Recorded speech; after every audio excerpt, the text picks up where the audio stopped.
right, to keep my record, I'm gonna have to step up my game tonight. And here to try to mess me up is Chef Michael Voltaggio. Down, buddy. And TV and radio personality, Lance Bash. What are they clapping for? We bribed the audience already, or what? I love when Voltaggio's here, because he comes in with this attitude. He looks like he can fit into the band. What do you think? Think we should start a boy band? How's your harmony? Terrible. I'll be a backup dancer. So you know the way this works, right? I do. It's called Beat Bobby Flay. I've been here twice, and he's been beaten both times, so enough of this small talk. I want to get down to business. All right, guys, hit me. Who you got today? So our first contender is the executive chef of Balloon Ale House. Please welcome Robbie Jester. I like that. All right, Bobby, meet the chef owner of restaurant Serenade, James Laird. Beat Bobby, baby, let's go! There he is. Robbie, James, these boys behind me would love to see one of you beat me. But first, you must go through each other. You'll have 20 minutes to make an ingredient of my choice the star of your dish. And that ingredient is veal cutlets. I love veal cutlets because they're a blank canvas. This is playing in my hand. The taste that it has is very mild. The meat has to be seasoned perfectly. That's my specialty. Lance and Michael will taste your dish and decide which one of you go up against me. Ready? Go. These veal cutlets are gonna cook at like 12 seconds. Oh, yeah. It's all about timing on They're this one. paper thin, there's no fat. So I'm thinking veal milanese, which is breaded veal cutlet with an arugula salad and sunny side up eggs. I'm making a veal scallopini, which is basically veal, lightly battered with a little bit of flour and sauté with a tomato and arugula salad. 2 minutes and 15 seconds. Whose approach do you like?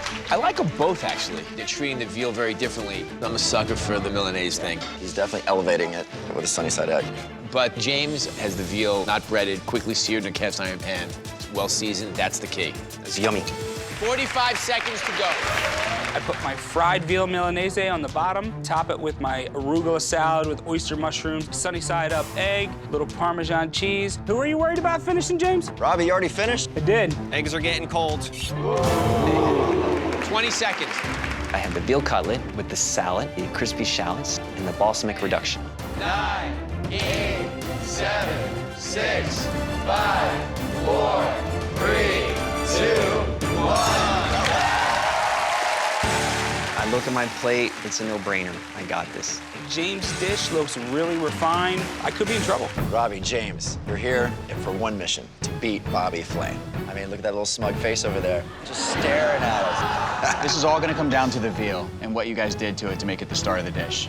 Chef Robbie, tell us what you have made. Buttermilk breaded veal milanese with an arugula oyster mushroom salad and a sunny side up egg.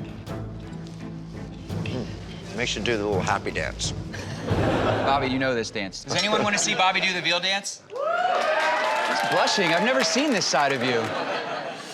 Robbie, I thought the dish looks great. Breading it, I thought was very smart, but you put a wet salad right on top of it, so kind of softened up the beautiful crust that you created. And maybe the salad just off to the side would have made it a little bit better for me. I love that you added the oyster mushroom on top. The only concern I had with this was the yolk could have been a little runnier, but other than that, excellent dish. Thank you. The yolk not being runny enough is a problem. Hopefully there was still enough of it there to make this dish better than James. Chef James, can you tell us what you made? Veal scallopini with a tomato arugula salad with crispy shallots and a little bit of balsamic vinegar reduction.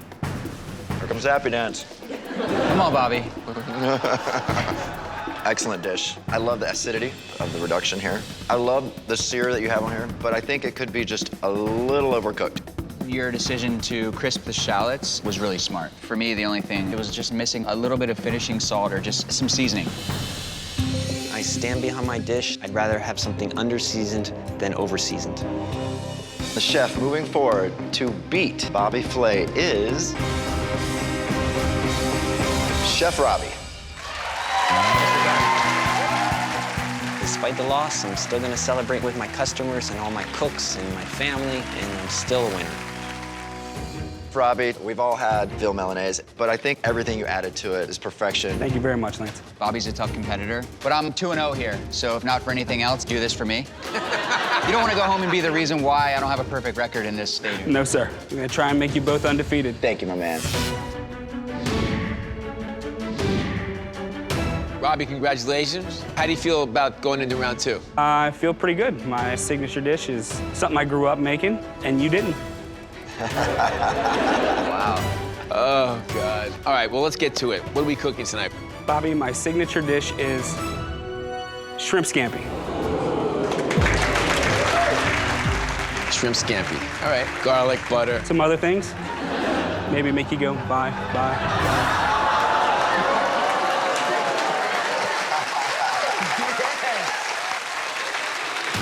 To keep things fair, Michael and I are not the judges for this next round. Instead, we're gonna bring in 3 culinary experts for a blind taste test. There's 45 minutes on the clock. And your time starts now. All right. Oh, look at that. Show off. Start with some garlic, white wine, lemon zest, and some butter. And then I add the shrimp back to the pan to finish it cooking with a little Calabrian chili. Bobby's got that Calabrian chili out. He's always about adding that heat, which I love. They're both staying pretty true to the traditional flavors of shrimp scampi, though. I mean, you've got garlic on both sides, you've got butter, the lemon, the wine. I sweat down my shallots, my garlic.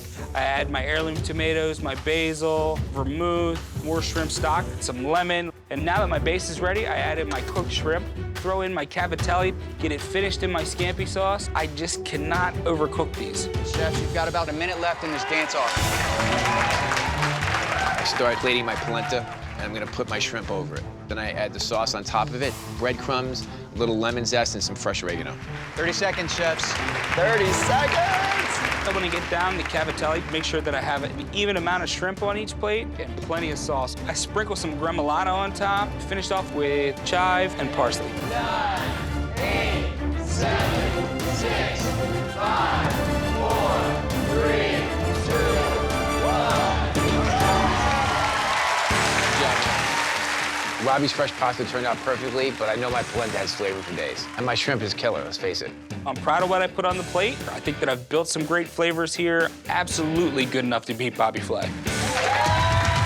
First off, chefs, congratulations. Aside from the fact that this food was delicious, I'm looking forward to Bobby's promise to do something for everyone in this room, right? Win or lose, you owe us a little scampi dance. And now I would like to introduce you to your judges. The partner of Rayo's Restaurant Group, Frank Pellegrino. The chef owner of Food Matters, Trisha Williams. And a partner of the Ulan Club, Stratus Morfogen. So judges, today's challenge was shrimp scampi. So please start with the first plate that's in front of you. The pasta's cooked beautifully. There's some real talent behind whoever made it. And once I get a little citrus on top of there, all of a sudden it starts to sparkle. However, I would like to see more seasoning on the shrimp. The flavor's delicious. The shrimp's cooked beautifully. The only thing I didn't really care for is I feel like the breadcrumbs ended up as a sauce thickener instead of a textural garnish on top of the shrimp. The pasta could be on its own, it'd be a delicious dish. But the shrimp, I'm not tasting enough garlic. Okay, judges, please try the second dish. I really like the breadcrumbs on the shrimp. When I got to the polenta and the sauce, so much fat going on in this. I just felt like it needed some acidity to cut through the fat. The shrimp is the star. I'm enjoying the shrimp a lot, but the polenta, to me, the flavor and the consistency is falling a little short. The shrimp are cooked very well. However, the polenta is too dense. I'd like to see it a little bit more creamy, but overall, it's a good dish. So the judges loved Robbie's fresh pasta, but I think they really like the flavor of my shrimp. Hopefully these tiny shrimp can land me a big win. The judges have decided on a winner. And the winner is... It rhymes with Obby, but it's Chef Robbie. Good job. That's 1, 2, 3. I just beat Bobby Flay. This win for me shows that I'm a damn good cook. I can hold it with anybody. Chef, we've got some unfinished business. 3 for 3. Undefeated, undefeated. You owe us a little scampi dance. Is he running away? Is he leaving? Oh, yeah. He's gonna do a shot first. Liquid courage, liquid courage. There he is. This is for you, Valtaggio.